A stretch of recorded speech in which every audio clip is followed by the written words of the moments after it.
Hola guys, how are you? Good day to my subscribers over here on YouTube, out there at Facebook, and also on TikTok. Guys, in this vlog episode, I'd like to discuss on how would you be able to sell your cards.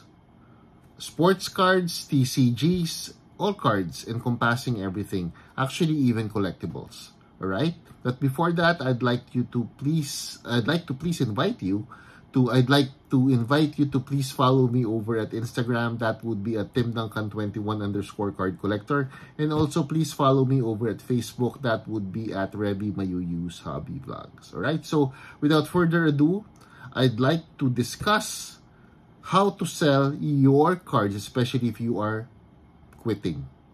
Tingnan natin kung paano natin ibebenta yung mga cards ninyo. So let's go.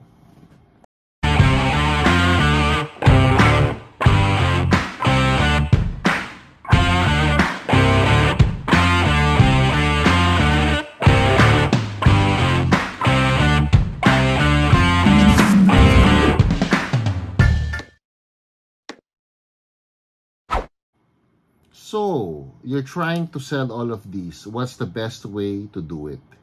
Especially if you're quitting. I have a friend who is looking at quitting quitting the hobby. So, gusto niya ibenta, for example, itong mga cards na ito. How would you be able to do it? Ibebenta mo ba ng number 1 as a lot? Kung lot mo ibebenta, hindi lang ito ang ibebenta mo. Everything, right? All of your collection. So, pati itong mga cards like these na wala naman talagang masyadong halaga. So, ang mangyayari, ang gagawin sa'yo ng isang buyer, because he's getting everything, especially even the lower end ones, ang gagawin niya doon, sasabihin niya sa'yo, he would tell you that this would go down a bit, the total of the lot, because I have to earn from everything. So, what's the best way to sell your collections? Ako, in my opinion, you should be able to just sell it one by one. Benta mo to, single, as a single, no? For example, ito lang, then benta mo to, put a price on it, look at comps or whatever, no? Kung magkano mo gustong ibenta, nasa sa iyo yun. But if you don't have time to do that, that's where the problems lie. Alright? Kasi, wala kang panahon so you won't be able to list them kung saan, over at eBay, over at Facebook, over at the Facebook Marketplace, over at Instagram, over at TikTok. Napakaraming ways, napakaraming avenues for you to be able to sell your collections. Again, not just cards. But kung gagawin mo lot sale, babaratin ka. Meaning, they will really downplay your collections because of the fact that your collection, not collection, kasi encompassing everything na, no?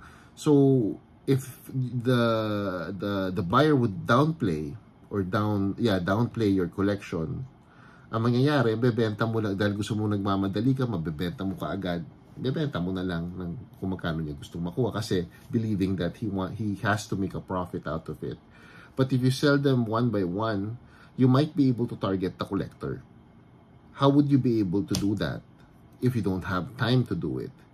Or if you don't have any knowledge to do it? For example, naiwanan ka ng isang collection ng isang loved one at hindi mo alam kung anong gagawin mo with that collection. So what should you do?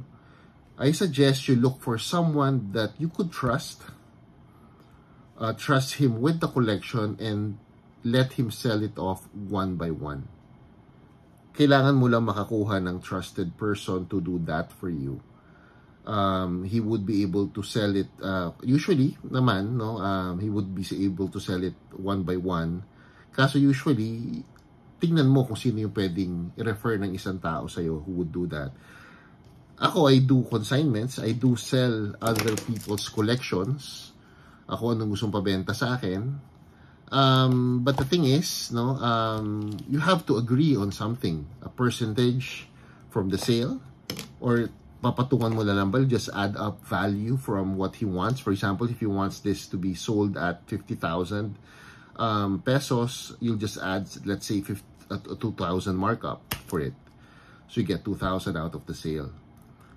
Kasi ang problema with resellers, they would really downplay your cards. Sasabihin nila, hindi naman itong card na to ngayon, mabebenta mo lang for example, 30,000, 50,000, let's say 50,000, bebenta ko pa, paano ako kikita rito? But I still have to get these cards from you. So, kung bebenta ko din to, matutulog sa akin, it will just be sleeping over my budget, over my investment, for example.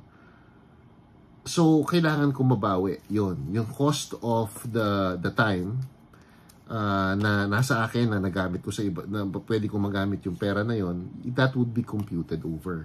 Unlike if you would be able to consign it with someone that you trust, inventaryohin nyo na lang after. So, mas makukuha mo, ma-maximize mo yung value ng collection that you have or the card that you have. Baka mabenta to sa tamang person, to the correct person, to the correct collector, not just to a reseller. Alright? So that's where I come in. I'm not saying that you should give your cards to me if you're trying to sell. What I'm trying to say is that magtiwala kayo sa isang tao na pwede kayong tulungan for a fee, for of course. No, syempre bibigyan niyo rin yung tao na yon. So kasi he will be the one to deal, he would be the one to ship, he will be the one to accept payment. So he takes on the risk. So that's where it goes, no? So you have to, if you don't have time, gusto nyo nang ibenta yung collection ninyo, collection ng ibang tao, collection ng tatay ninyo, collection ng nanay ninyo, that's the best way to do it. Find someone that you could trust and who is trusted by the community as well. Kung saan nandun. For example, Funko Pops, kailangan kilala siya sa Funko Pop community. For example, coins, kailangan siya, kilala rin siya sa community ng currencies. So, sa mga numismatic community. For watches, ganun din. Kailangan kilala siya sa watches community. For the Rolexes, the Seikos, no? Pati Seikos na damay, pati Seiko na damay.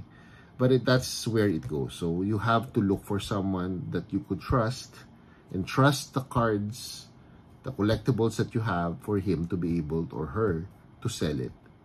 So, that's it, no? So, I hope you learned something from this vlog. I just wanted to say this because I watched the YouTube channel called the Cardboard, not Chronicles, Chasing Cardboard.